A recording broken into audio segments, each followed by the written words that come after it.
өнөөдрийн улс төрийн талбарт яг бодит байдлаасаа дээгүүр үнэлэгдэж байгаа улс төрч гэвэл таны хувьд хэнийг нэрлэх вэ?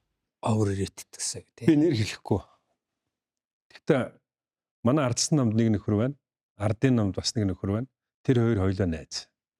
Тэр та бодоод болчихор. За жоохон дөхүүлж хин Зүгээр. Сэжим тэгээд би битээр таа төгөө. чи хэдэн хүнээс дундаас таахгүй байлаа гэхэд үзэгчдэд жоохон Бодит ойлгомжтой. байдлаасаа одоо дээгүүр үнэлэгддэг.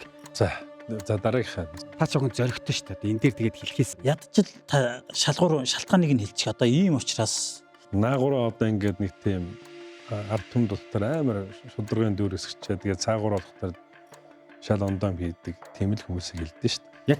тэр гэвэл одоо нэрлэхээс юунаас нь одоо айгаад имийг. За яг дараагийнхаа асуу. за би болцно. Одоо болгоё доо. Татгалцчлаа. За. Би хэлдэ шүү дээ. Өнөөдрийг хурдан гишүүн хийж байгаа. Хоёулаа. Нэг нь ардын нам, нөгөөх нь ардсан нам хоёлоо найз гэ. За би таагаад та жоохон төхүүлээд өгч. Би та битгий нэрлээ. Би нэрлэлчээ. Найз гэхээр одоо За дараагийнхаа асуу. Чи байж жоохон хөвөл бодвол тий ичгэл юм л да тий. хэн байж болох вэ? Анхудаа сонгож байгаа юм уу? Олон сонгож. Хоёулаа юу? Хиний үе? 70-аад оных юм уу? 80-аад оных юм уу? 70-аад оных юм байх нь тэгэхээр.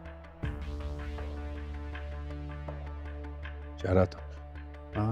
За 60-аад оных нь цөөхөн. За тэгээд дараагийнхаа асуу. За. Нэрхээ. Чи миний эрхийн асуудал шүү дээ. За тийм ээ. Тий. Хурцны хоёр Тэгээ гişүн. та тэгтэн ерөөсөө хүн нэрлэхээс жоохон айдгэл юм байна л да.